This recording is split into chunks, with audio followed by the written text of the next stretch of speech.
दोस्तों नमस्कार, ये है मार्गदर्शन फॉर सिविल सर्विसेज। मैं अनुराग चौधरी। दोस्तों, घटना चक्र संक्षिप्त सामान्य ज्ञान के अंतर्गत आज की वीडियो में आप पढ़ेंगे सभी परीक्षाओं के सामान्य ज्ञान और सामान्य अध्ययन के लिए महत्वपूर्ण खंड आधुनिक भारत का इतिहास, जिसमें आज की वीडियो में हम जिन टॉपिक्स को कवर करेंगे उसमें कांग्रेस के प्रमुख अधिवेशन, भारतीय स्वतंत्रता संघर्ष के महत्वपूर्ण तथ्य, भारतीय स्वतंत्रता के इतिहास से संबंधित महत्वपूर्ण आंदोलन एवं घटनाएं, भारत के गवर्नर और गवर्नर जनरल तथा वायसराय एवं उनके महत्वपूर्ण कार्य, 1947 ईस्वी से 1964 ईस्वी तक का इतिहास और अन्य प्रमुख ऐतिहासिक तथ्यों के साथ साथ विश्व इतिहास से संबंधित महत्वपूर्ण घटनाएं जैसे पुनर्जागरण, अमेरिकी क्रांति, फ्रांस की क्रांति, इटली का एकीकरण, जर्मनी का एकीकरण, रूसी क्रांति, औद्योगिक क्रांति, प्रथम विश्व युद्ध, जर्मनी में राष्ट्रवाद और नाजीवाद, इटली में फांसीवाद का उदय, जापानी साम्राज्यवाद, द्वितीय विश्व युद्ध, तुर्की और अन्य विविध तथ्यों के बारे में जानेंगे। तो आइए शुरू करते हैं आज का वीडियो। घटना चक्र संक्षिप्त सामान्य ज्ञान के अंतर्गत आधुनिक भारत और विश्व के इतिहास से संबंधित महत्वपूर्ण प्रश्नों का भाग 2। सबसे पहले हम कांग्रेस के प्रमुख अधिवेशन और उनके तथ्यों के बारे में जानेंगे।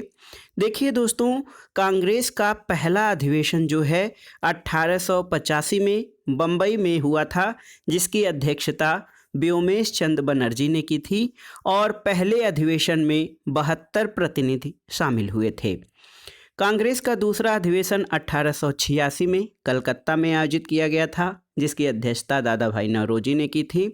और तीसरा अधिवेशन कांग्रेस का 1887 में मद्रास में आयोजित किया गया था और इसके अध्यक्ष बदरुद्दीन तैयब जी थे और ये कांग्रेस के प्रथम मुस्लिम अध्यक्ष थे। चौथा अधिवेशन 1888 में इलाहाबाद वर्तमान प्रयागराज में आयोजित किया गया था और इसके अध्यक्ष दोस्तों जॉर्ज यूले थे, जो कि प्रथम यूरोपीय या प्रथम अंग्रेज अध्यक्ष थे कांग्रेस के।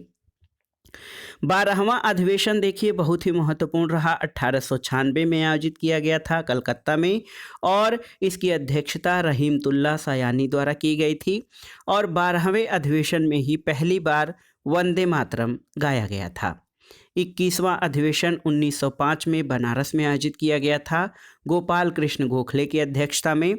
22वां अधिवेशन दोस्तों 1906 में कलकत्ता में आयोजित किया गया था दादा भाई नौरोजी की अध्यक्षता में और इसी अधिवेशन में पहली बार स्वराज शब्द का प्रयोग किया गया था। 23वां अधिवेशन 1907 में सूरत में आयोजित किया गया था डॉक्टर रास बिहारी घोष की अध्यक्षता में और इसी में कांग्रेस का प्रथम विभाजन हुआ था। 23वां अधिवेशन दोस्तों देखिए 24वां अधिवेशन डॉक्टर रास बिहारी घोष की अध्यक्षता में 1908 में ही आयोजित किया गया मद्रास में और कांग्रेस का जो है कांग्रेस संविधान का निर्माण किया गया था। हालांकि 1907 में जो कांग्रेस का अधिवेशन सूरत में आयोजित किया गया था वो स्थगित हो गया था। दोस्तों, कांग्रेस का 25वां अधिवेशन जो था ये 1910 में इलाहाबाद में विलियम बेडरवर्न की अध्यक्षता में आयोजित किया गया था। 26वां अधिवेशन पंडित बिशन नारायण धर की अध्यक्षता में 1911 में कलकत्ता में आयोजित किया गया था और याद रखिएगा इसी अधिवेशन में पहली बार रविन्द्रनाथ टैगोर द्वारा रचित राष्ट्रगान जन गण मन गाया गया था। तो 1911 के कलकत्ता अधिवेशन में पंडित बिशन नारायण धर की अध्यक्षता में जो कांग्रेस अधिवेशन हुआ था पहली बार जन गण मन इसमें गाया गया था।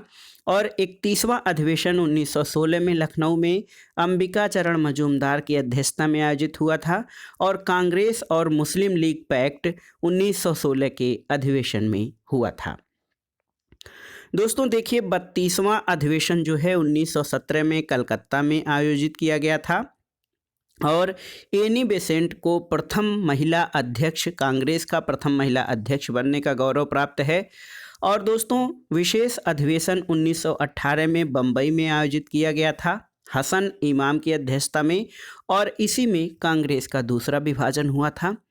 कांग्रेस का 34वां अधिवेशन 1919 में अमृतसर में आयोजित किया गया था पंडित मोतीलाल नेहरू की अध्यक्षता में। 35वां अधिवेशन 1920 में नागपुर में सीवी राघवाचारी की अध्यक्षता में आयोजित हुआ और कांग्रेस संविधान में परिवर्तन इस अधिवेशन में किया गया। इसके बाद एक विशेष अधिवेशन 1920 में कलकत्ता में आयोजित किया गया था लाला लाजपत राय की अध्यक्षता में। और दोस्तों, भारतीय गरम दल की तिकड़ी लाल बाल पाल, लाला लाजपत राय, बाल गंगाधर तिलक और बिपिन चंद्र पाल में केवल लाला लाजपत राय ही कांग्रेस के अध्यक्ष एक बार बने थे, वो भी विशेष अधिवेशन में। कांग्रेस का 36वां अधिवेशन 1921 में अहमदाबाद में आयोजित किया गया था और CR दास इसके अध्यक्ष थे। कार्यकारी अध्यक्ष हकीम अजमल खां को बनाया गया था। 37वां अधिवेशन दोस्तों 1922 में गया में आयोजित किया गया था देश बंधु चित्तरंजन दास की अध्यक्षता में। और 1923 में एक विशेष अधिवेशन दिल्ली में अबुल कलाम आज़ाद की अध्यक्षता में हुआ था और अबुल कलाम आज़ाद कांग्रेस के सबसे युवा अध्यक्ष थे। 39वां अधिवेशन 1924 में बेलगाम में आयोजित किया गया और ये एकमात्र कांग्रेस अधिवेशन रहा जिसकी अध्यक्षता महात्मा गांधी ने की थी। बेलगाम कर्नाटक में है। 40वां अधिवेशन दोस्तों 1925 में कानपुर में आयोजित किया गया। इसकी अध्यक्ष श्रीमती सरोजनी नायडू रहीं और ये प्रथम भारतीय महिला अध्यक्ष रहीं। हालांकि कांग्रेस की प्रथम महिला अध्यक्ष श्रीमती एनी बेसेंट थीं और प्रथम भारतीय महिला अध्यक्ष श्रीमती सरोजिनी नायडू थीं। 41वां अधिवेशन 1926 में गुवाहाटी में आयोजित किया गया था यस श्रीनिवास अयंगर की अध्यक्षता में और कांग्रेस सदस्यों के लिए खादी वस्त्र अनिवार्य किया गया था इसी अधिवेशन में। 42वां अधिवेशन 1927 में मद्रास में आयोजित किया गया डॉक्टर MA अंसारी की अध्यक्षता में और इसमें पूर्ण स्वाधीनता की मांग की गई थी। देखिए दोस्तों, 43वां अधिवेशन 1928 में कलकत्ता में आयोजित किया गया पंडित मोतीलाल नेहरू की अध्यक्षता में और ये जो 44वां कांग्रेस का अधिवेशन बहुत ही महत्वपूर्ण रहा है भारतीय स्वतंत्रता के इतिहास में, ऐतिहासिक आंदोलन था। ये लाहौर में दोस्तों पंडित जवाहरलाल नेहरू की अध्यक्षता में आयोजित किया गया था और इसमें पूर्ण स्वराज की मांग की गई थी। 45वां अधिवेशन 1931 में कराची में सरदार वल्लभ भाई पटेल की अध्यक्षता में आयोजित किया गया और इसमें मौलिक अधिकारों यानी फंडामेंटल राइट्स की मांग की गई। 49वां अधिवेशन 1936 में लखनऊ में आयोजित किया गया था पंडित जवाहरलाल नेहरू की अध्यक्षता में और 50वां अधिवेशन 1936 फैजपुर में आयोजित किया गया था। पंडित जवाहरलाल नेहरू इसके अध्यक्ष थे और ये गांव में आयोजित प्रथम अधिवेशन था। 51वां अधिवेशन 1938 में हरिपुरा में नेताजी सुभाष चंद्र बोस इसके अध्यक्ष थे और 52वां अधिवेशन 1939 में त्रिपुरी में आयोजित किया गया था। इसके अध्यक्ष भी सुभाष चंद्र बोस चुने गए थे, लेकिन बोस के त्यागपत्र देने के बाद राजेंद्र प्रसाद इसके अध्यक्ष थे। कांग्रेस का 53वां अधिवेशन 1940 में रामगढ़ में आयोजित किया गया, अबुल कलाम आज़ाद इसके अध्यक्ष थे और 54वां अधिवेशन 1946 में मेरठ में आयोजित किया गया था और आचार्य JB कृपलानी इसके अध्यक्ष थे। और एक महत्वपूर्ण तथ्य ये है कि आज़ादी के समय कांग्रेस के अध्यक्ष आचार्य JB कृपलानी थे। दोस्तों, आइए कांग्रेस अधिवेशनों के बाद आइए जानते हैं वर्नाकुलर प्रेस एक्ट के बारे में। दोस्तों, वर्नाकुलर प्रेस एक्ट जो देसी भाषा प्रेस अधिनियम था, ये लॉर्ड लिटन के समय काल में 1878 में पारित हुआ था। इसको मुंह बंद करने वाला अधिवेशन कहा गया और 1882 में रिपन ने इस अधिनियम को समाप्त किया था।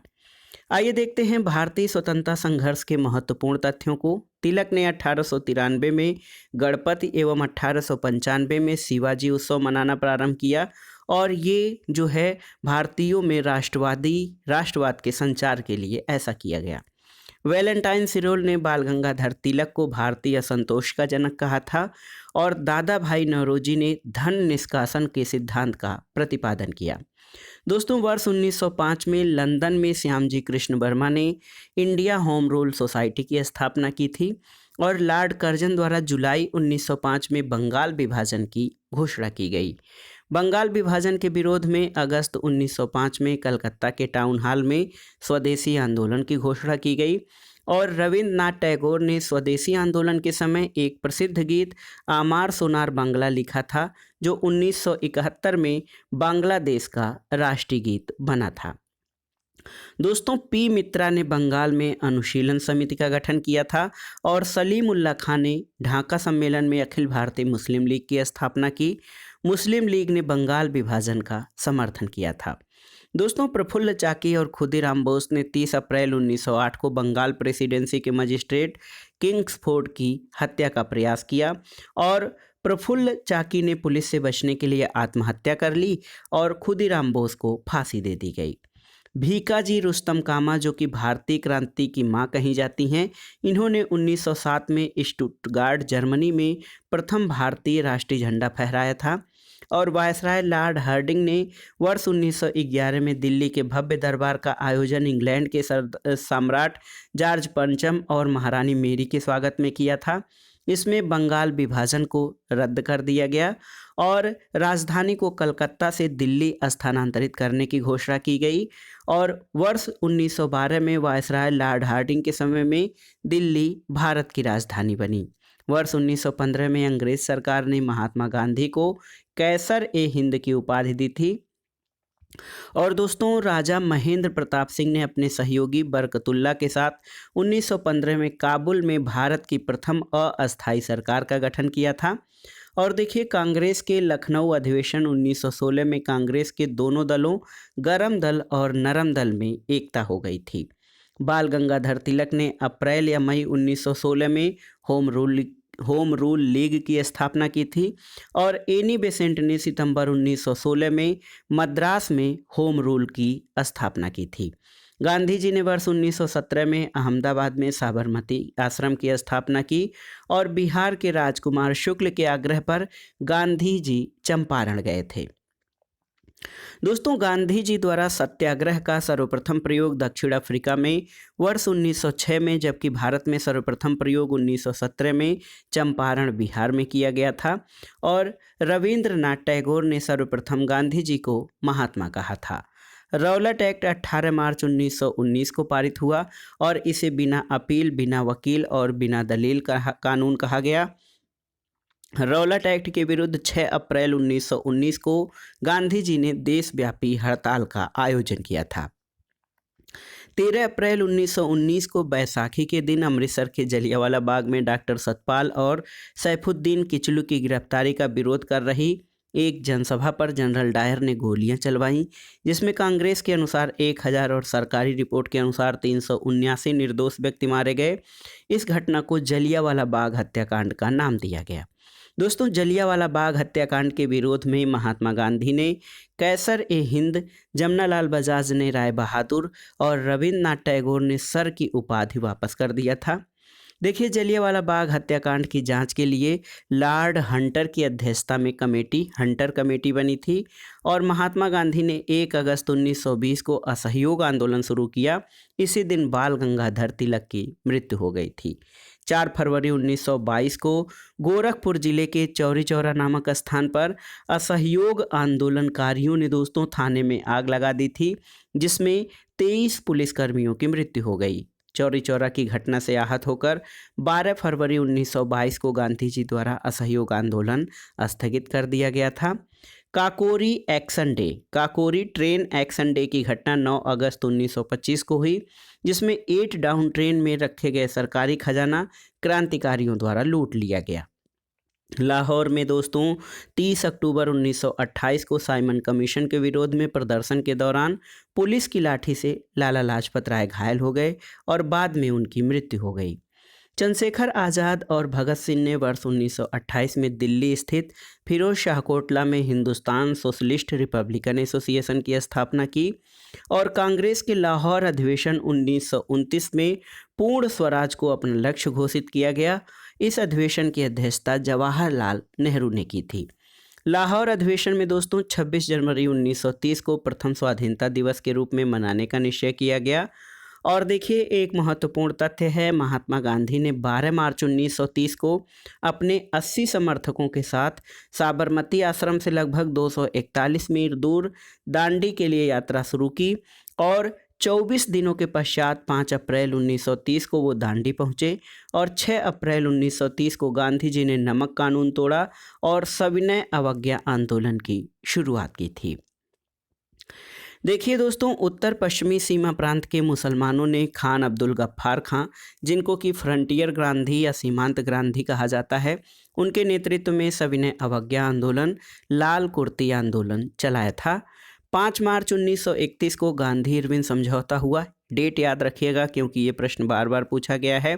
और इसके बाद गांधी जी ने सविनय अवज्ञा आंदोलन स्थगित कर दिया। दूसरा गोलमेज सम्मेलन 7 सितंबर 1931 से 1 दिसंबर 1931 तक हुआ। महात्मा गांधी ने कांग्रेस प्रतिनिधि के रूप में इसमें भाग लिया था और केवल गांधी जी ने दूसरे केवल देखिए बहुत ही महत्वपूर्ण है, गांधी जी ने केवल दूसरे गोलमेज सम्मेलन में ही भाग लिया था। डॉक्टर भीमराव अंबेडकर ने लंदन में हुए तीनों गोलमेज सम्मेलनों में अछूतों के प्रतिनिधि के रूप में भाग लिया था और 16 अगस्त 1932 को तत्कालीन ब्रिटिश प्रधानमंत्री रैमजे मैकडोनाल्ड ने सांप्रदायिक पंचाट यानी कम्युनल अवार्ड को प्रस्तुत किया। इसके तहत मुसलमान और सिख के साथ दलित वर्ग को भी अल्पसंख्यक मानकर हिंदुओं से अलग कर दिया गया। एक महत्वपूर्ण घटना देखिए, 24 सितंबर 1932 को गांधी जी की ओर से मदन मोहन मालवीय और अन्य नेता तथा अंबेडकर के मध्य एक समझौता हुआ जिसे पूना पैक्ट या पूना समझौता कहा जाता है। ये तिथि है 24 सितंबर 1932। दोस्तों 23 मार्च 1931 को भगत सिंह, सुखदेव और राजगुरु को फांसी दे दी गई। सुभाष चंद्र बोस ने 3 मई 1939 को कांग्रेस के भीतर ही फॉरवर्ड ब्लॉक की स्थापना की और गांधी जी ने 17 अक्टूबर 1940 को दोस्तों देखिए 17 अक्टूबर 1940 को महाराष्ट्र के पवनार में व्यक्तिगत सत्याग्रह शुरू किया। एक महत्वपूर्ण तथ्य देखिए, पवनार आंदोलन या व्यक्तिगत सत्याग्रह आंदोलन के प्रथम सत्याग्रही विनोबा भावे, दूसरे जवाहरलाल नेहरू और तीसरे ब्रह्मदत्त थे। वर्धा में 14 जुलाई 1942 को कांग्रेस कार्य समिति की बैठक में अंग्रेजों भारत छोड़ो प्रस्ताव पास किया गया था। इसके अलावा दोस्तों देखिए, भारत छोड़ो आंदोलन की शुरुआत 9 अगस्त 1942 को, डेट याद रखिएगा, और भारत छोड़ो आंदोलन में गांधी जी ने करो या मरो का नारा दिया था। ऑपरेशन जीरो आवर के अंतर्गत सभी महत्वपूर्ण कांग्रेसी नेताओं को 8 अगस्त 1942 की रात में गिरफ्तार कर लिया गया। इस आंदोलन के दौरान बलिया, तामलुक और सतारा जैसे स्थानों पर समानांतर सरकारों की स्थापना हुई। 21 अक्टूबर 1943 को सिंगापुर में आज़ाद हिंद सरकार का गठन सुभाष चंद्र बोस ने किया और आज़ाद हिंद फौज के ब्रिगेडों का नाम सुभाष ब्रिगेड, गांधी ब्रिगेड और नेहरू ब्रिगेड और महिलाओं के ब्रिगेड का नाम लक्ष्मीबाई ब्रिगेड रखा गया था। आज़ाद हिंद फौज के अभियुक्तों की ओर से भूला भाई देसाई ने वकीलों के समूह की अध्यक्षता की थी। दोस्तों 24 मार्च 1946 को कैबिनेट मिशन पैथिक लॉरेंस के नेतृत्व में दिल्ली आया। इसके अन्य सदस्यों में स्टीफर्ड क्रिप्स जो कि अध्यक्ष थे बोर्ड ऑफ ट्रेड के और एवी अलेक्जेंडर नौसेना मंत्री थे। 14 अगस्त को पाकिस्तान और 15 अगस्त को भारतीय अधिराज्य की स्थापना हुई और भारत की आज़ादी के समय इंग्लैंड के सम्राट जॉर्ज षष्ठम यानी जॉर्ज 6 थे और ये राष्ट्रमंडल देशों का प्रथम प्रधान था। भारत की आज़ादी के समय ब्रिटेन के प्रधानमंत्री क्लीमेंट एटली थे और एटली लेबर पार्टी के नेता थे। दोस्तों भारत की आज़ादी के समय कांग्रेस के अध्यक्ष JB कृपलानी थे। देखिए भारतीय स्वतंत्रता इतिहास से संबंधित महत्वपूर्ण आंदोलन और घटनाओं को जान लेते हैं। दोस्तों बंग भंग आंदोलन या बंगाल विभाजन आंदोलन वर्ष 1905 में बंगाल विभाजन के विरुद्ध हुआ था। कांग्रेस का विभाजन 1907 में और ये 1907 के सूरत अधिवेशन में कांग्रेस का नरम दल और गरम दल में विभाजन हुआ। लखनऊ पैक्ट या लखनऊ समझौता दिसंबर 1916 में कांग्रेस और मुस्लिम लीग के बीच समझौता हो गया।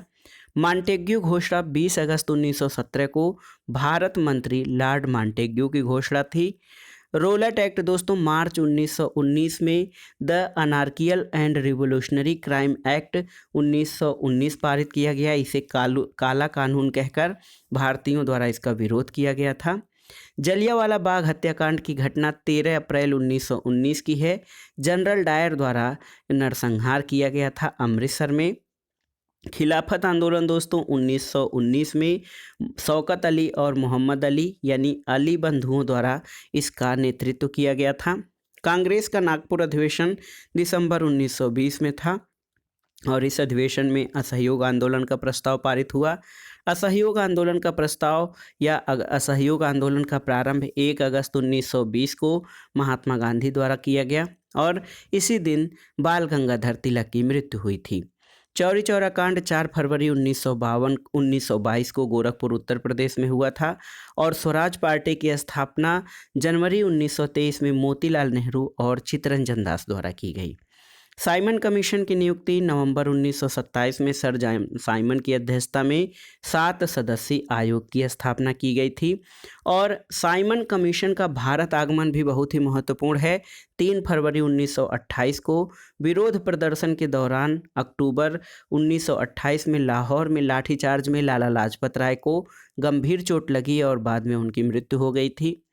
नेहरू रिपोर्ट अगस्त 1928 में, जिसके अध्यक्ष पंडित मोतीलाल नेहरू थे। बारदोली सत्याग्रह अक्टूबर 1928 में गुजरात के किसानों का लगान वृद्धि के विरोध में सरदार पटेल के नेतृत्व में आंदोलन था। सेंट्रल लेजिस्लेटिव असेंबली बम कांड 8 अप्रैल 1929 का था और इसी बम कांड के जो है मुकदमा चलाकर भगत सिंह बटुकेश्वर दत्त और इसी में भगत सिंह और बटुकेश्वर दत्त द्वारा ब्रिटिश असेंबली में बम फेंका गया था। दिसंबर 1929 में कांग्रेस का लाहौर अधिवेशन हुआ था जिसमें पूर्ण स्वाधीनता का प्रस्ताव प्रस्तुत किया गया। दोस्तों भारत का पहला स्वाधीनता दिवस 26 जनवरी 1930 को मनाया गया। 26 जनवरी को स्वाधीनता दिवस मनाया गया और जो भारत का स्वाधीनता दिवस था 15 अगस्त 1947 तक दोस्तों 18 वर्षों तक एक तरह से देखा जाए तो 26 जनवरी को ही भारत का स्वाधीनता दिवस मनाया गया था। दांडी मार्च 12 मार्च से 6 अप्रैल 1930 के बीच महात्मा गांधी द्वारा साबरमती आश्रम से दांडी जाकर नमक बनाकर नमक कानून का उल्लंघन किया गया। सविनय अवज्ञा आंदोलन दोस्तों 6 अप्रैल 1930 को सविनय अवज्ञा आंदोलन की शुरुआत हुई।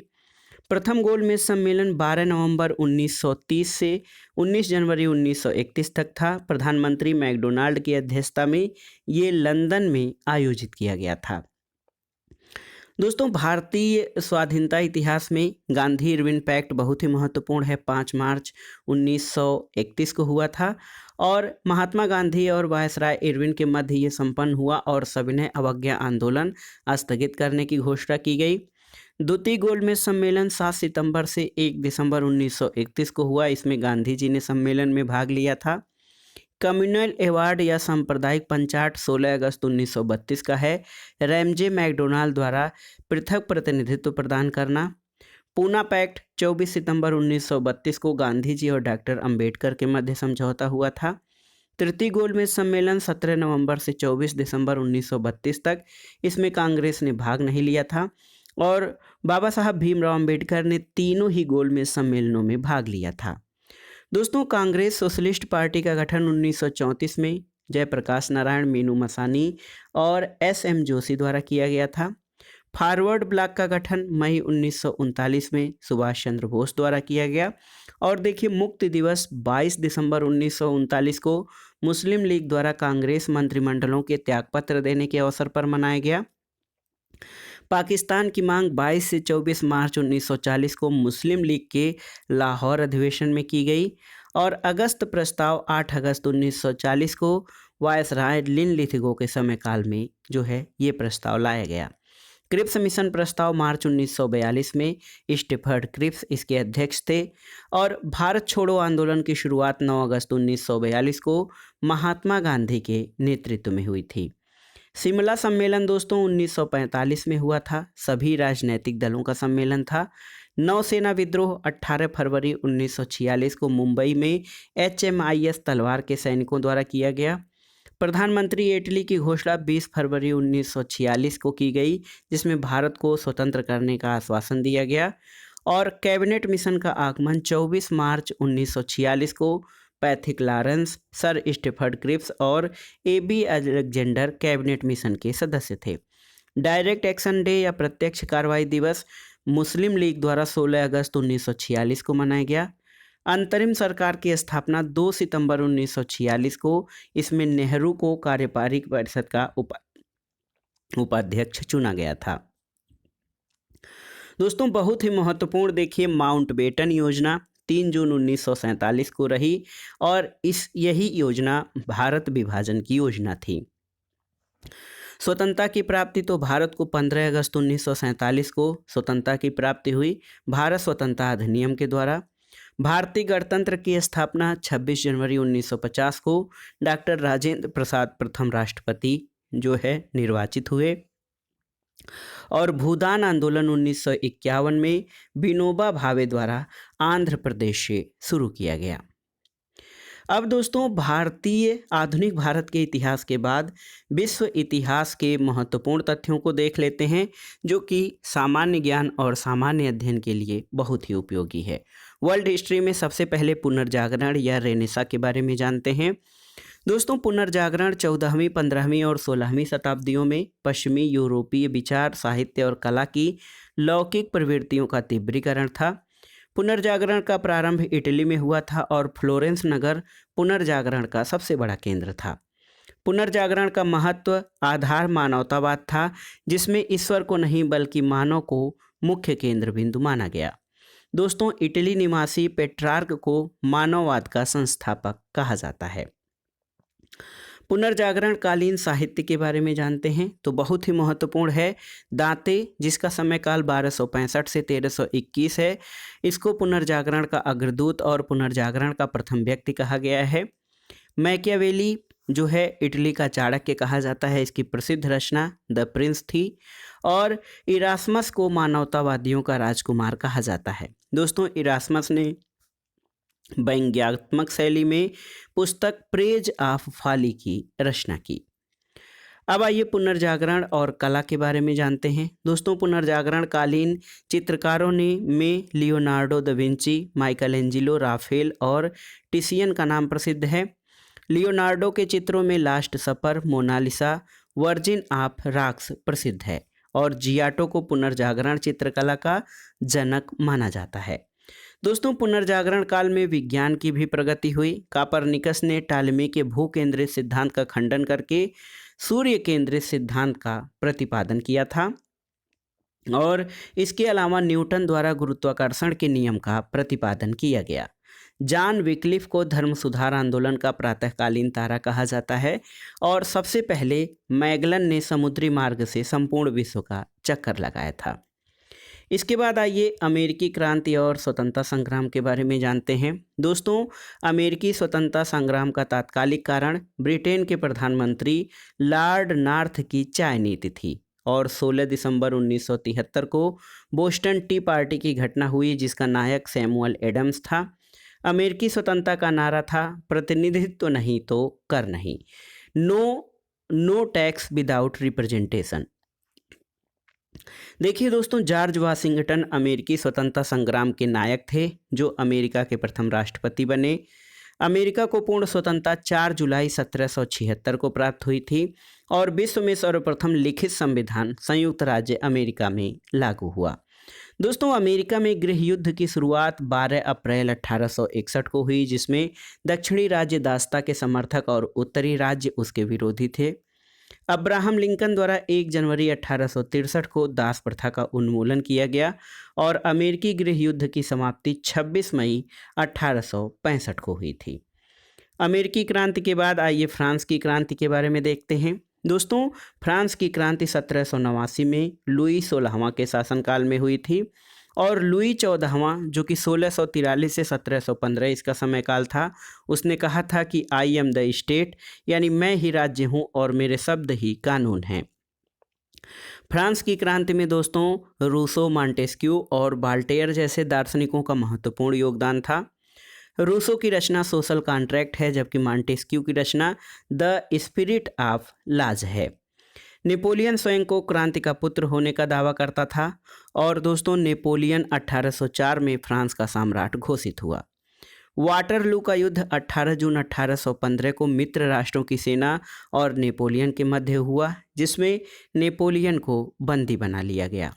नेपोलियन की मृत्यु 1821 में हुई और उसका अंतिम संस्कार सेंट हेलेना द्वीप पर किया गया। इसके बाद दोस्तों इटली के एकीकरण पर आते हैं। जोसेफ मेजनी को इटली के एकीकरण का जनक माना जाता है। मेजनी ने कहा था, पहले तुम आदमी हो, उसके बाद किसी देश के नागरिक या अन्य कुछ। और मेजनी का एक और महत्वपूर्ण कथन है कि यदि समाज में क्रांति लानी हो तो क्रांति का नेतृत्व नवयुवकों के हाथ में दे दो। दोस्तों गैरीबाल्डी को इटली के एकीकरण की तलवार कहा जाता है और गैरीबाल्डी ने सशस्त्र नौजवानों की एक टुकड़ी संगठित की जो रेड शर्ट के नाम से प्रसिद्ध है। तो गैरीबाल्डी द्वारा जो सशस्त्र नौजवानों की सैन्य टुकड़ी थी उसको रेड शर्ट कहा जाता है। दोस्तों इटली का एकीकरण 1871 में काउंट काबूर के द्वारा हुआ था। अब आइए जर्मनी पर आते हैं। जर्मनी का एकीकरण दोस्तों बिस्मार्क प्रशा के शासक विलियम प्रथम का प्रधानमंत्री था और जर्मनी का एकीकरण बिस्मार्क द्वारा किया गया था। फ्रेडरिक लिस्ट को जर्मनी के आर्थिक राष्ट्रवाद का पिता माना जाता है और 18 जनवरी 1871 को वर्साय के महल में प्रशा के राजा विलियम प्रथम को जर्मन सम्राट घोषित किया गया। यूरोप के नक्शे पर एक एकीकृत जर्मनी का उदय हुआ। इसके बाद आइए रूसी क्रांति पर आते हैं। दोस्तों 8 मार्च 1917 को रूस में क्रांति का प्रथम विस्फोट हुआ। उस दिन गरीब किसान मजदूरों ने पेट्रोगार्ड की सड़कों पर जुलूस निकाला। रूस के शासक को जार कहा जाता था। ये जारशाही व्यवस्था मार्च 1917 में समाप्त हुई। और देखिए, आज नहीं तो कल, कल नहीं तो परसों यूरोपीय साम्राज्यवाद की इमारत ढहने वाली है। ये लेनिन का कथन है और कार्ल मार्क्स का नारा था, दुनिया के मजदूरों एक हो जाओ, तुम्हारे पास खोने के लिए कुछ नहीं, तुम्हारी बेड़ियां हैं और पाने के लिए पूरा संसार है। जार निकोलस द्वितीय रूस का अंतिम जार शासक था जिसकी हत्या बम विस्फोट में हुई थी। और अप्रैल 1917 में लेनिन ने रूस में क्रांतिकारी योजना प्रकाशित की जिसे अप्रैल थीसिस के नाम से जाना जाता है। लेनिन ने कहा था कि 2 कदम आगे बढ़ने के लिए 1 कदम पीछे हटना चाहिए। दोस्तों स्टालिन को आधुनिक रूस का निर्माता माना जाता है। ये रूस की क्रांति से संबंधित महत्वपूर्ण तथ्य थे। अब आइए इंडस्ट्रियल रिवॉल्यूशन या औद्योगिक क्रांति पर आते हैं। दोस्तों औद्योगिक क्रांति का प्रारंभ काल सामान्यतः 1750 से 1850 ईस्वी माना जाता है और औद्योगिक क्रांति की शुरुआत इंग्लैंड से हुई थी। औद्योगिक क्रांति से मूल अभिप्राय है उत्पादन प्रणाली में परिवर्तन। अब जो उत्पादन के साधन हैं वो मैनुअल के स्थान पर मशीनीकृत उत्पादन हो गए, जिससे कि जो है दोस्तों उत्पादन का जो है दायरा बढ़ गया था। 1642 में चार्ल्स प्रथम के समय इंग्लैंड में गृह युद्ध शुरू हुआ और ये 7 वर्षों तक चला। इसको रक्तहीन क्रांति या ब्लडलेस रिवॉल्यूशन कहा जाता है क्योंकि इस क्रांति में किसी भी पक्ष के व्यक्ति के रक्त की एक बूंद भी नहीं निकली, केवल प्रदर्शन और वार्तालाप से ही क्रांति सफल हो गई। आइए प्रथम विश्व युद्ध के बारे में जानते हैं। दोस्तों 28 जुलाई 1914 को प्रथम विश्व युद्ध का प्रारंभ माना जाता है और ऑस्ट्रिया के युवराज आर्क ड्यूक फ्रांज फर्डिनेंड की हत्या प्रथम विश्व युद्ध का तात्कालिक कारण थी। प्रथम विश्व युद्ध में विश्व 2 खेमों में बट गया, मित्र राष्ट्र और धुरी राष्ट्र। मित्र राष्ट्रों में कौन कौन लोग थे? देखिए मित्र राष्ट्रों में इंग्लैंड, इटली, रूस, संयुक्त राज्य अमेरिका, जर्मनी, फ्रांस और जापान शामिल थे। जबकि धुरी राष्ट्रों में जर्मनी, तुर्की, हंगरी और ऑस्ट्रेलिया आदि देश थे जिनका नेतृत्व जर्मनी कर रहा था। दोस्तों 1914 में प्रारंभ हुआ प्रथम विश्व युद्ध 11 नवंबर 1918 को समाप्त हुआ था। प्रथम विश्व युद्ध के बाद 28 जून 1919 को जर्मनी के साथ वर्साय की संधि हुई और प्रथम विश्व युद्ध के मूलभूत परिणाम थे उदारवाद और जनतंत्र का विकास और राष्ट्र संघ की स्थापना। तो राष्ट्र संघ की स्थापना जो है दोस्तों प्रथम विश्व युद्ध के बाद हुई थी। अब आइए जर्मनी में राष्ट्रवाद और नाजीवाद के बारे में देख लेते हैं। हिटलर के नेतृत्व में जर्मनी में नाजी दल का उत्थान हुआ और 30 जनवरी 1933 को हिटलर जर्मनी का चांसलर बना। दोस्तों 2 अगस्त 1934 को राष्ट्रपति हिंडनबर्ग की मृत्यु के बाद हिटलर ने चांसलर के साथ फ्यूहरर यानी सर्वोच्च नेता की उपाधि धारण की। देखिए, हिटलर की जीवनी जो है आत्मकथा मेरा संघर्ष यानी मीन कम्फ है। हिटलर की विस्तारवादी नीति का पहला शिकार ऑस्ट्रिया हुआ था। और देखिए 30 अप्रैल 1945 को हिटलर ने आत्महत्या कर ली थी। हिटलर की नात्सी पार्टी का प्रतीक चिन्ह स्वास्तिक था दोस्तों। आइए देखते हैं इटली में फासिज्म या फासीवाद का उदय। तो बेनिटो मुसोलिनी का जन्म 1883 में इटली में हुआ था। मुसोलिनी के दल का नाम नेशनल फासिस्ट पार्टी था। इसकी स्थापना मिलान में 1919 में की गई थी। मुसोलिनी ने अपने दल के सदस्यों को वर्दी पहनने, हथियार बांधने, परेड करने और झंडा रखने की शिक्षा दी थी। दोस्तों इस दल के लोग जो कमीज पहनते थे उसका रंग काला था। ये लोग काली कमीज के नाम से प्रसिद्ध हुए थे। मुसोलिनी द्वारा 1923 में देखिए फासिस्ट ग्रैंड काउंसिल की स्थापना की गई और वह स्वयं उसका अस्थायी अध्यक्ष था। मुसोलिनी को उसकी पत्नी के साथ 28 अप्रैल 1945 को फांसी दे दी गई थी। आइए जापानी साम्राज्यवाद के बारे में जानते हैं। दोस्तों बहुत ही महत्वपूर्ण है। जापान में 1873 ईस्वी में सैनिक सेवा अनिवार्य कर दी गई और जापान द्वारा 1905 में रूस को पराजित किया। इस युद्ध की समाप्ति पोर्ट्समाउथ की संधि के द्वारा हुई और मंचूरिया पर जापान द्वारा 1931 में आक्रमण किया गया था। द्वितीय विश्व युद्ध के बारे में जानते हैं। दोस्तों द्वितीय विश्व युद्ध का तात्कालिक कारण जर्मनी द्वारा 1 सितंबर 1939 को पोलैंड पर आक्रमण करना था और 8 दिसंबर 1941 को अमेरिका ने द्वितीय विश्व युद्ध में भाग लिया था। जर्मनी द्वारा रूस के साथ 23 अगस्त 1939 को हुए समझौते के उल्लंघन का आरोप लगाकर 22 जून 1941 को रूस पर आक्रमण कर दिया गया और द्वितीय विश्व युद्ध के समय अमेरिका के राष्ट्रपति फ्रैंकलिन डी रूजवेल्ट थे, जबकि ब्रिटेन के प्रधानमंत्री विंस्टन चर्चिल थे। तो द्वितीय विश्व युद्ध 1939 से 1945 तक चला था। इस समय अमेरिका के राष्ट्रपति फ्रैंकलिन डी रूजवेल्ट थे। दोस्तों द्वितीय विश्व युद्ध 2 सितंबर 1945 को समाप्त हुआ था और वर्ष 1945 में सैन फ्रांसिस्को सम्मेलन में मित्र राष्ट्रों ने संयुक्त राष्ट्र संघ यानी यूनाइटेड नेशंस ऑर्गेनाइजेशन यूएनओ की स्थापना की, जो द्वितीय विश्व युद्ध के बाद युद्ध को रोकने का सफल प्रयास था। अमेरिका द्वारा 6 अगस्त 1945 को हिरोशिमा और 9 अगस्त 1945 को नागासाकी पर परमाणु बम का प्रयोग किया गया और इसी के साथ द्वितीय विश्व युद्ध समाप्त हो गया था। तुर्की के बारे में जानते हैं। तो दोस्तों आधुनिक तुर्की का निर्माता मुस्तफ़ा कमाल पाशा को साम्राज्यवाद का कट्टर विरोधी और राष्ट्रीयता और आधुनिकता का प्रबल समर्थक था। कमाल पाशा को तुर्की का अतातुर्क या राष्ट्रपिता कहा जाता था और मुस्तफ़ा कमाल पाशा ने रिपब्लिकन पीपुल्स पार्टी की स्थापना की थी। आइए कुछ विविध तथ्यों को जान लेते हैं। दोस्तों चीन को एशिया का रोगी या एशिया के मरीज के नाम से जाना जाता था। तुर्की को यूरोप का मरीज कहा जाता था। 1911 में हुई चीनी क्रांति का नायक सन यात सेन था और सन यात सेन को दोस्तों चीन का राष्ट्रपिता कहा जाता है।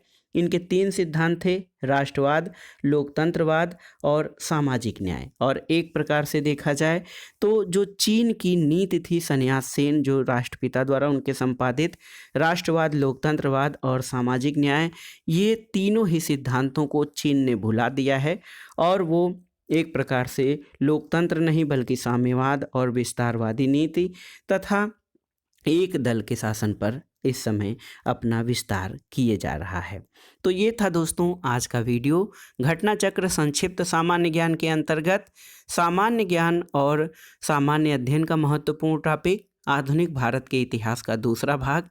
इसमें हमने दोस्तों आधुनिक भारत के इतिहास और विश्व इतिहास से संबंधित महत्वपूर्ण जो टॉपिक्स हैं जैसे पुनर्जागरण, अमेरिका की क्रांति, फ्रांस की क्रांति, इटली, जर्मनी, रूसी क्रांति औद्योगिक क्रांति और प्रथम विश्व युद्ध, द्वितीय विश्व युद्ध, इसके अलावा जर्मनी में नाजीवाद, इटली में फांसीवाद, जापानी साम्राज्यवाद के बारे में महत्वपूर्ण तथ्य जो हैं परीक्षाओं की दृष्टि से, उनके बारे में हमने अध्ययन कर लिया। और ये सभी प्रश्न आपके आगामी परीक्षाओं के सामान्य अध्ययन खंड के लिए बहुत ही उपयोगी हैं। आप इन प्रश्नों को तैयार कर लीजिएगा। दोस्तों, वीडियो आपको कैसा लगा हमें कमेंट बॉक्स में ज़रूर बताइएगा। वीडियो को लाइक करें, शेयर करें और इस चैनल मार्गदर्शन फॉर सिविल सर्विसेज को सब्सक्राइब करें। वीडियो देखने के लिए धन्यवाद दोस्तों। नमस्कार।